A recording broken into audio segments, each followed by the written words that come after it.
On this episode of AV Week, we talk the new Microsoft Teams configurator, post-pandemic office design, and Alexa in your hotel room. All this and more on this episode of AV Week. The network for the AV industry. What are you listening to? This is AV. This is AVNation. This is AVNation. This is AV Week, episode 569. We're all legends. Support for AVNation is brought to you by Crestron. Welcome to this episode of AV Week. This is your weekly roundup of all the latest news and stories for the AV industry. I'm your host, Matty Scott for AVNation.tv, and this week I'm pleased to be joined by three of my good friends. First, we have Charmaine Troulet. She is a business development manager at QSC. How you doing, Charmaine? I'm great, Matt. How are you? Great. I was going to attempt the proper Spanish pronunciation, and then I just said no. Oh, you mean the Torvella? That's the one, yeah. That's the one, yeah. Torella's fine. I figured I could butcher it, and yeah, but why? Thank you for being here. Then we have our good friend, Frank Pisano. He is the VP of Sales for the Americas for BrightSign. How you doing, Frank? Good, man. Thanks for having me. Thank you for being here. And last but certainly not least, one of my longest standing friends in the business, Kirsten Nelson. She is a legend in the industry. See, I told you. She is also a freelance writer. Everybody knows you. How you doing, Kirsten? I'm doing well. How are you today? I am doing fantastic. It's Friday, which is a good day, because normally I do these on Mondays, and it's the start of the week. All right, ladies and gentlemen, let's kick this off with a story that comes to us from AV Interactive.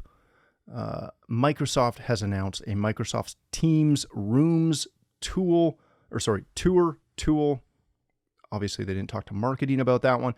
What this is it's an online tool. You can go in and select the room size that you're looking for, and it will show you a selection of equipment that is all certified for Microsoft Teams that fit into those rooms, in those spaces, to hopefully help you get down the road to building out your huddle room or your regular or large conference room.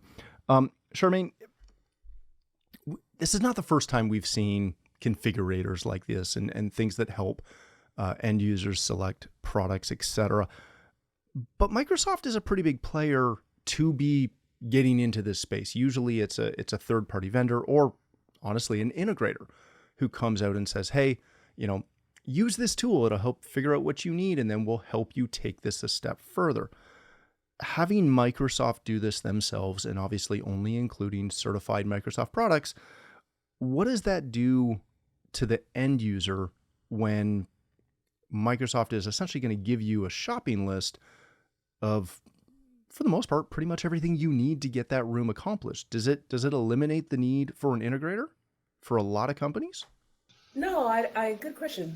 It doesn't. I looked at the list, and it looks like it was the what's newly certified with Microsoft. When I looked at the list, I said, there's a lot of things certified, Microsoft certified in terms of products. A lot of products, a lot of manufacturers have Microsoft certified products. So it was interesting to me that Microsoft wanted to kind of publish something that we're going to help give you this guide and get into the integration side, when there's so many other manufacturers that are there that are also integrating Microsoft Teams with their products. So I think that it's a good suggestion on Microsoft's part, but I don't think you should end user should lean into it too deeply, because Microsoft is a software company in essence, for the most part. Mm-hmm. Yes, they do produce, the Surface Hubs and stuff, but they are not, familiar with all the different pieces in the AV game. So again, a nice suggestion, that article. I would take it as a nice, that's a suggestion, but we're either a financial, a pharma, and depending on industry, we have these requirements, that requirements, network. That is not, Microsoft does not want to get into deeper conversations depending on industry, nor can they, nor do they have a business unit that can help you. And I know this coming from IT, reselling Microsoft for 10 years, and then coming to AV on the IT side. When they had Link and Skype for Business, customers needed to integrate that with their hardware, and Microsoft just didn't have the team, the department. They would have to recommend third-party people on the IT side to do it. So it's the same situation from my standpoint. You're still going to need that third-party integrator to help you. And you should always, make sure you have one, to go deeper into what you need to do for your organization. Yeah, that's a really good point. Frank, from the manufacturing side, the concern I get every time I see a configurator by anybody is there's obviously, there's a reason companies get their products certified. There's a reason why sometimes products that work really well in that solution aren't certified. And typically, even as integrators like myself, we don't know why one product is certified and one is not. I typically allude it to, somebody paid for that certification, but notwithstanding, what does this do to manufacturers that aren't in that certification program, or they have products that aren't in the certified list, but work really, really well? Does this downgrade them at all? I think it does a little, but I also would take that with a grain of salt. I think so many folks are coming out with configurators. You mentioned it. I mean, everyone's coming out with a configurator because everyone's trying to make the end user, journey a little bit easier, right? And the end users are already getting so much of their information before they even get into and talk to a salesperson. I mean, all the stats are looking like it's going more and more. So they're all becoming educated. So I don't blame Microsoft for actually doing what they're doing. It makes a lot of sense. They're just trying to educate the end users. But Matt, to your point, I mean, if you're not on that list, you probably are, drawing a little bit behind. I don't think it's mission critical, but it is something that Microsoft probably wants folks to get certified and get up to speed. I actually just think it's a tool that they're trying to get in front of end users to make them more educated and make their decision towards Microsoft Teams rooms instead of Zoom. I mean, I will tell you that in my daily interactions, so many Teams calls and Zoom calls, and people have choices. And I think Microsoft is doing a really smart thing just to trying to get a leg up. Kirsten, one thing before we head on to our next topic. One thing that always concerns me with this, or with this concept, is, to Frank's point, end users want to learn more. They want to know more and be better educated going into that meeting, hopefully with an integrator. In my experience, that education is usually not qualified. So they've read something online, they've Googled something, got sent to a stinking Amazon link, and all of a sudden you're quoting a professional system and they've found something that may be quote unquote certified, but that's how you end up with, like a Google bridge in a room that seats 40 people because somebody saw it and that's the great solution. We got to do it. Is there a concern that there's not always a lot of qualification to these? That it's such a simplified process, which it has to be to make the configurator work, that sometimes you're just giving that end user too much information? No, I think kind of to everyone's point, this is kind of a good configurator, almost as like the gateway drug to a better meeting room system. Like people can try to configurate all day, but these are kind of the rooms that no one in the AV industry wants to do, and let's be honest, probably people in offices might not even want to have. Like this might be your entry level. Like let's say an office manager is told to make that room ready for video calls. So this is where they begin. But if this is where the conversation begins, I think kind of like what Frank was saying, like the user gets a little bit educated and they start learning what else is possible. But yeah, I think this is like the entry level, and then we go from there. So it's kind of a good entrance point. And I think to what Frank and Charmaine are saying, there's a lot of other choices out there too. I think most offices, at least from what I've experienced, and even what Frank was mentioning, is everyone's in and out of all these different meeting rooms all day. So Microsoft Teams might think that they're going to be the only one, but I'm pretty sure that every office, especially when I talk to like the major architecture firms, they're talking about how having to configure these rooms with a full suite of tools. So it's going to be, there's going to be these curators. That's kind of what I've been hearing, is these people who help decide what that meeting room should be for what the next meeting is. There's definitely going to be an endless array, sort of a Swiss Army knife. So yeah, I think this is just step one for some people, and it just starts the conversation. I love the concept of Microsoft thinking they're the only people in the room, as typical. One thing I wanted to add into, because I agree with you, Kristen, on that, the BYOD. Now clients, they don't want to just have it Microsoft certified. They want everything. Google Meet, Zoom, you name it. So that appliance can't only just be about Microsoft certification, right? So that's another thing that a lot of clients are doing. Yeah, that's a really good point. All right, let's change topics for a moment, talking about offices. This comes to us from Fast Company. Inside the post-pandemic office, more stairs, better acoustics, and wiggle rooms, which I know got everybody excited. This is coming from a survey of architects, designers, and companies by the furniture maker Kai. Found that they're looking for more diverse workspaces, including a whole bunch of different things. So read through the article. It's really good. They're essentially pulling away from this, that organizations are realizing that they need to be a little bit more deliberate and flexible, and saying that, focusing on well-being is really important, and it goes beyond just throwing, some coffee tables and some couches into that workplace environment in the place of a couple, of those cubicles that they pulled out. Frank, I want to start with you on this. One of the quotes that came out of this that I really liked was that there's a shift from wellness to overall well-being, and they're talking about it kind of in case of a couple applications, but essentially that there's only so much you can do on the surface, and that's where the couches and coffee tables come in, and you have to be a little bit more deliberate to make that effective. Is this a trend that you see continuing and growing beyond the most forward-thinking companies that are willing to invest into this?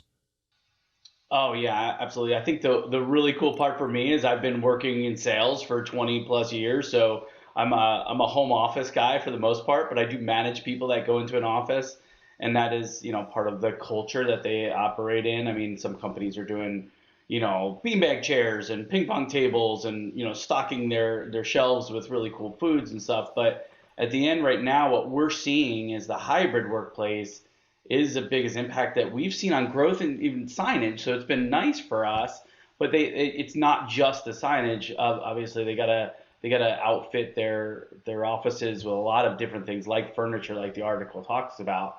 As it applies to the AV world that we're doing, that's where the momentum shift is, where we're seeing, because it's not everyone's going in the office at one time. So that lobby or break room are not actually like the most key critical elements anymore.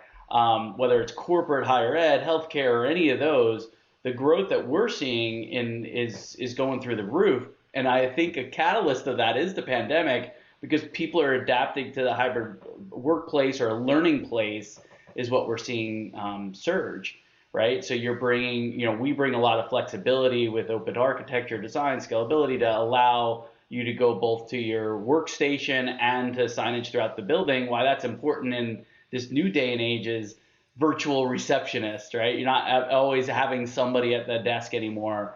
So there, there's a lot of different areas, or occupancy sensors, metrics and analytics, hot desking, hoteling, like all of these things are huge trends right now. Wayfinding goes into that, right? Obviously you have to know where you're going to go, and we're able to do a lot of things through technology to make sure that people are going to be 6 feet apart, and we still have the analytics and all of that stuff that go along with that. So and then obviously you're starting to see that too, as if it's a hybrid workplace, maybe you need Power BI dashboards. So folks that are in the office and working remote can still all be engaging just like they were if they were all under the same roof. So it's actually an interesting, I thought the article was really interesting, but everything that we're doing as far as employee engagement through where we're operating in AV is been critical, and luckily digital signage kind of helps a lot of that and on that journey. Yeah, that's a good point. Kirsten, one of the things that I loved seeing in this article was they talk about how architects and designers are reported to be getting way more requests to design offices with the holy grail for us, some actual acoustic privacy. And gosh, thinking of acoustics for once. Is this going to last? Is this something that, like, we have talked about this? Heck, I think I wrote about this for you years ago, that you do actually have to think about acoustics. They're finally starting to get it. How excited should we be about this? I think we're allowed to start finally getting excited about it. Because, yeah, I really feel like for once the connection is being made between human comfort and acoustics. I think it used to be such an abstract concept back in the day before all this, when it was about cramming more people into open plan spaces, which every single study says nobody likes an open plan office. It's not just introverts that suffer, it's everybody who suffers. Focus suffers. Now we're sort of, I think people are reimagining why people would show up into a space to be together. And I think to be in that space together is all about communicating, and it's not about putting on your headphones and trying to block out all the terrible noise around you. It's about being able to be in a space, be comfortable, communicate with people out loud. So yeah, I'm pretty sure that when we talk about wellness and well-being, it's about how people feel in a space. And if they feel constantly inundated by noise, they're not happy. And so yeah, maybe it's our mission too, to get out there and say, hey, one of the other problems you're dealing with is acoustics. Like, try to draw attention to that and make sure that it gets done the right way. So, Charmaine, let's wrap this up real quick with you. One of the things that when I read articles like this, one of the things that concerns me a little bit is typically there's always a finite budget for a renovation going into an office, right? When architects and designers were building our traditional spaces, they were taking a vast majority of that budget for the design of the space, the fixtures for the space. AV would typically take a back seat behind, of course, IT. As they're now getting, as this report says, into even more complex spaces and more things coming in, and they mention wiggle rooms, which are like these little phone booth pod things that I don't think anybody over the age of 25 ever wants to work in. But they're going to be spending even more money into these things. Cubicles are honestly pretty cheap, all things considered. What does that do to our budgets? Is that something that we need to continue to make sure that we as an industry are in front at the time of design, saying, yes, as you're doing this, you got to make sure that you're scaling appropriately so that at the end of the day, it's not, again, coming back to that mediocre room? Yeah, I think you even have to get way ahead before design, and that's the thing that our industry doesn't do very often. Like before you even think of design, when the concepts get them where they're trying to conceptualize, for example, when COVID was happening, return to work policy. That's a new term. What's your return to work policy? I started using that a lot in 2021. And it's like, oh yeah, we have one. We're thinking of this, that, and we don't know how we're going to reconfigure everything. Okay, let me help you. So if we get in ahead of time before then, I've spoken to a lot of customers in that year. Customers, end users wanted to get ahead of it to incentivize workers to come back by creating a space that made them want to come back. Oh, you could bring your kid twice a week. Let's create a space that enables that and gives a place for the children and children of employees, because, home care is now different past COVID, right?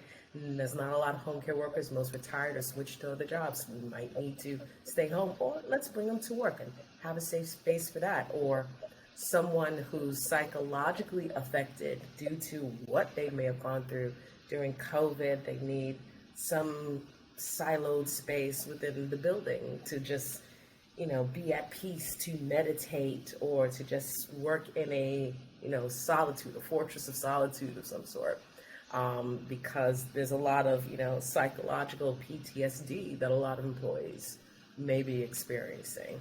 So if we can get in at that place of concept before the design and help them figure out, what their workflow and environment are like. Is 40% of your employees have kids, and now, they're used to working from home and, not paying extra for childcare with inflation and all, figure it out so we can help you figure out the right kind of reconfiguration, and we can help you with that design. I think that's where we need to be. Yeah, love it. All right, let's hit our last story of the day real quick. This comes to us from AVNation.tv. Amazon and LG collaborate in a groundbreaking Alexa for hospitality integration with LG hotel TVs. If you miss this, under their powerful WebOS smart TV platform, there is now a integration with Alexa direct in the room. It'll also work on some of the older TVs as long as they're running WebOS 6 or 5, where you can add a mic array on top. And essentially in your room, you can say, hey, Alexa, raise the thermostat, order me wings from, downstairs, whatever else you would use Alexa for in a hotel room. I honestly don't want to know. Kirsten, let me start with you on this one. This is, to my knowledge, this is the first time we're seeing a kind of widespread pilot project of Alexa in a, some form of corporate or hospitality environment. Again, that's not like some boutique hotel thing across the board where, pretty much anybody can do this if they're running LG, and if it's, again, one of the newer models, they can add this into a hotel room. What does this mean for potential Alexa adoption into the industry as a whole, for other suppliers for hospitality, and commercial in general? Is this that starter that's going to kick this off?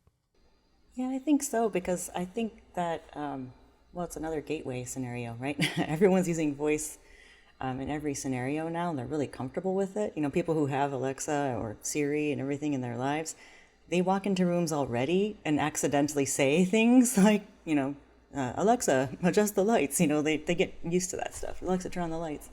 So I think it's kind of funny. You're kind of just playing to the instinct of people who already live with these voice control systems at home. But you're also accessing a whole new market of people who use voice all the time on their phone. So they almost expect to interact with their room this way. And when they're invited to do that, I'm assuming there's some sort of onboarding thing, to let people know. Because I noticed that actually Amazon was smart enough to offer a mute option for those people who don't want to be spied on in their room. Because there are people who, don't want, And actually I noticed that the privacy is emphasized, that, the hotel won't have access to the recordings. They've addressed everything in this. It's almost like they're ready for commercial because they're addressing those really big concerns. Right out of the gate, like, hey, we're going to put this in your room, but don't worry, we've already thought about the following. So yeah, I think voice is the future. So I'm just because it's naturally what people are gravitating toward, and I'm seeing other new cool things now where there's going to be world building done with voice. All this, so much of the metaverse is going to be controlled by the voice. So I think it's just a natural thing that we're going to see in rooms. So yeah, maybe. I'm 100% a skeptic on the it's safe, quote unquote. Yeah, right. It's private. Yeah, but that's just my inner skeptic coming out. Charmaine, my concern with this, beyond the security and the privacy aspect, which I'm not going to go down that wormhole today, because we do not have the time. My concern with this is thinking about hotelers and their staff. And I think about the times that I've been in a hotel room and had a TV just not work, right? Cable doesn't work, right? And I'm trying to catch ESPN in the morning because y'all have it there in America and it's nice. Up here, we don't. And I call down to the desk and say, hey, my TV doesn't work. And they send up someone who picks up the remote, does exactly what I did, and went, oh, we don't know. We're going to have to call somebody. And then they walk out. Will this not just highly complicate that service issue? It depends on how it's implemented by the hotel. And again, brilliant that Alexa, I mean, for me, Alexa's one of the smarter AIs out there. It learns faster than some of the other AIs that we have been using. Alexa's really strong and smart. It's getting smarter and smarter and faster by the day. So the fact that LG was brilliant enough to use that AI, I kudos to them. Will it complicate things? It depends on how it's implemented. You know, it's not an out-of-the-box solution like if you're a hotel chain and you want to implement and swap these out and you want to create a support portal, you know, through the WebOS system with LG, and it goes to a support desk and they can remote in and monitor, which you can do, you know, with the LG displays. You can remote in and monitor and see what's wrong if it's remote or whatever. If it's implemented in a fashion where that's in consideration, that support desk portal aspect, it may not be that complicated. But if it's not factored in, right? If it's just, okay, we're just going to swap TVs in and out of the box and expect it to do what it's supposed to do and not complicate it, then that's going to be complicated because there are other things, you know, that it's just the way it is. It's not an out-of-the-box solution. Again, this is why integrators will never be out of work, because an integrator can help with that. Those little gotchas that you don't think about, you know, like you said, customers, Kristen said before, and, you know, we read things, or Matt, you said it, read things and like, oh yeah, I'll get this and it's going to work, right? Yeah, kind of 75%, except for this instance and that instance. And that's where the integrator comes in. We're going to think about those instances because we're field learners. We learn as we implement and we see. We're like mad scientists and we experiment. So we see all those gotchas and we log it down, take notes, remember it, incorporate it in our repertoire, and never do that again. So, you know, to make sure it works. I love it. Frankie, bring us home. Do you want voice in a hotel room? Oh, well, listen, Matt, I spend well over 100 nights a year in a hotel room. So That's why I asked you the question. the more things that they can put in hotel rooms, the better for me. It's funny because I feel like I don't use Alexa that much at home. I gotta be quiet because if she hears me, she's right there. But if I don't feel like I use it that much at home, but as soon as I get out of the home, I'm like, damn it, I really wish I had Alexa to ask a question to. So I was pretty pumped about it. As soon as I saw it, I actually sent a note to my friends at LG too, because they're pretty smart folks over there. They get ahead of it, especially LG hospitality groups. They know what they're doing. They have a lot of market share in hospitality. We work very closely with LG, obviously being one of the larger display companies out there. But we actually do work with them to try to get even more remote management capabilities for them through our device and our control cloud. But one thing that you guys mentioned already is voice is just normal now. Like everyone's using it. I mean, you see little kids using it. I mean, my parents are almost 80 and they use it, right? It's crazy. I mean, because they can't figure out how to get the voicemails changed on their cell phones, but they can figure out how to use voice. So it's something that everyone's becoming very familiar with. I'm kind of fired up about it. We have Brightsign has a bright voice solution to help trigger content. Now we don't go. It doesn't worry about your world of Matt about security because ours isn't actually even have to be online. It's more programmed at the heart of our player that we can actually control a few functions. Right? We can program those, not actually have to be online for it, just to trigger content. It works well in healthcare and retail and a lot of other areas, museums. But everything is going to voice. So I thought it was a real smart move by LG getting ahead of it. And like I said, I mean, I get in my car, I get to a hotel, and I feel like I need it more than I do even at home. So I was kind of fired up to see it. And you mentioned something I didn't even think about. I could order wings. Then I don't have to pick up the phone and talk to somebody. That's pretty badass. That's the only side I'm excited for. All right, ladies and gentlemen, let's wrap it there. Thank you all for joining us. Kirsten, if people want to connect with you, learn more about all the fancy things you do, where can they find you? You can find me. I actually write a column for LG and Audinate these days. That's where you can find me. And I have a newsletter called Creative Stack. So, yeah. Excellent. Thank you so much. Frank, if people want to connect with you, learn more about BrightSign, where can they do that? Well, of course, LinkedIn is becoming the most popular avenue, I believe. And then obviously on Twitter at Pisano Frank. BrightSign's coming up with a new website here soon, too. But it's brightsign.biz. And looking forward to connecting with folks. Awesome. Thank you, sir. Charmaine, if people want to connect with you, learn more about QSC, where can they do that? They can connect with me on LinkedIn, on Twitter, using my name exactly as it's spelled. And they can also email me at qsccharmaine.torella@qsc.com. Awesome. Thank you again for joining us. If you'd like to connect with me, you can find me on Twitter at Matt D. Scott and most other social platforms. I'm on LinkedIn too, somewhere. But more importantly, please visit avnation.tv, where you'll find this show as well as a wide variety of other shows with all the verticals that we cover. When you visit the website, please take a moment to check out our supporters. We are extremely thankful for their support and ask that you check them out as well. Thanks again for watching. That's all the time we have for this episode of AV Week.